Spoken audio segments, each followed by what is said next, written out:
1. Panel, ladies and gentlemen, contrary to popular belief, things can always get worse. As an average reasonable person, or as a judge, an ordinary intelligent voter, if you just think long and hard about all the shitty things happening in the world today, it's precisely because we still use the US dollar and are still having the US as the current global hegemon. But post-pandemic, with the advent of things like global inflation, global supply chain crises, it's time for a change, and this debate really is about the prioritization of another possible power, because we think that the definition of insanity is doing the same thing over and over again, expecting a different result. Government side has to take a long, hard look and reflect where we are today and where we ought to be. A couple of questions we're going to answer exclusively coming from closing opposition. The first is, what specific delta do we get for ASEAN if we prioritize relations with China? And why is prioritizing the US probabilistically worse? This addresses opening's missing comparative as to why the US would be willing to help.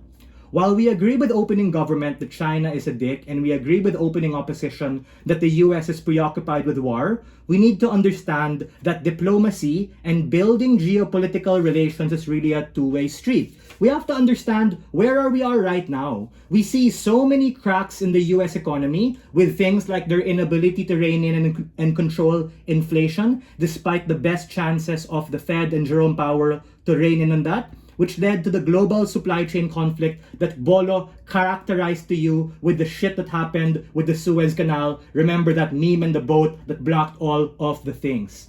Given that we're all pegged to the US dollar when we trade, we see a rising trend as well of de-dollarization, not just within the world, but also within ASEAN. This shows that the world and Asia are now cognizant and skeptic to the reality that the US might not be the best idea and someone else out there might be better.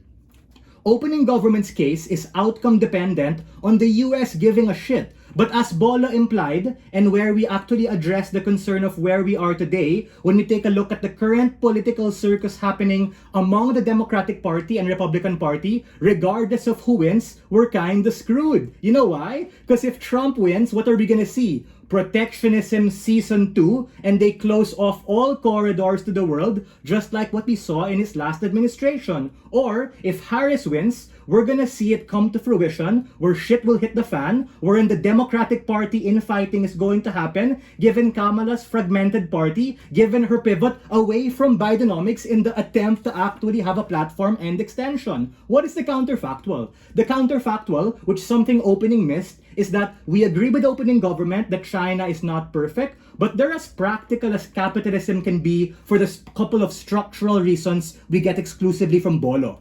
A. Bolstering trade corridors as a legitimate extension of the Belt and Road Initiative for us to be able to expand trade, both imports and exports, and not be reliant on the risk of the Suez Canal Part 2 happening. B. De-escalating maritime conflict, which I raised in my POI, in the West Philippine Sea or South China Sea, especially now, multiple ASEAN countries now have legitimate claim and stake, which is my POI to DPM, and there was not much response to that regard. C.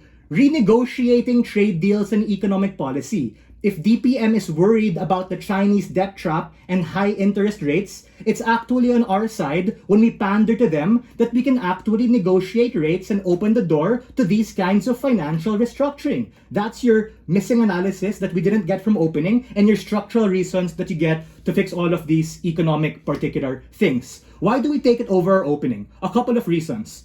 A. We explained the missing middle analysis in terms of the US getting wrecked and not being outcome dependent necessarily on who wins. And B, explaining that China's kinda weird, but they're still pragmatic. Case in point, all of the things we're seeing right now, and it's not just what they said about proximity. C, we actually mechanized their idea of proximity in terms of ASEAN interest, in terms of likelihood, scope and scale, and the things that Bolo talked to you about, which by the way, we heard no response coming from CG, that actually are needed in order for it to come to fruition. But before that, opening government, go ahead.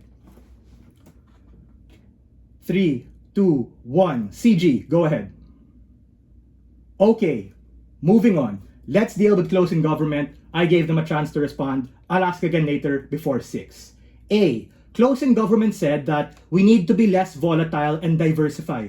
Brother, all of the practical and economic bad things happening are because of the United States. As a sound portfolio manager and investor, I would not continue to put all my eggs in one basket and start hedging my bets as the best form of economic arbitrage. This allows me to be able to actually mitigate these particular things and not allow it to further happen. B, they said that the US wants to genuflect and help Asia given economic interest. We think that if this is so true, then even if we actually prioritize going to China, then we can still trade with the United States, right? We think that we rather not get used to these particular things or particularly be used as a proxy like what Bolo mentioned. Sure, opening government, round 2, go ahead. Am I audible? CG, OG? Anybody? I'll assume I'm still audible. Okay, moving on. C, the next thing that they told us is that the United States has an aversion to conflict. 2 words, proxy war, something that Bolo told you, no response coming from closing government. 3 words, military-industrial complex, which is why they're in this shit show that they're in right now, which is precisely why, even if we prioritize them more than what we're doing in status quo, it might not lead to much particular outcome.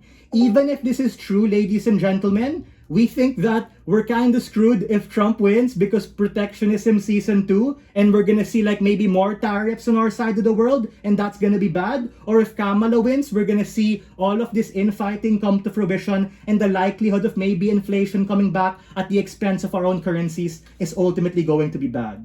Ultimately, ladies and gentlemen, both of them kind of suck, but at least on our side of the house, in terms of likelihood of these economic impacts that you exclusively get from Bolo, it's probably less likely to be bad. And for all of these reasons, as ASEAN, we want to be able to err on the side of caution, make that priority switch, and actually have a chance at becoming even more relevant than we are today. For all of these reasons, we beg that the motion fall. Thank you.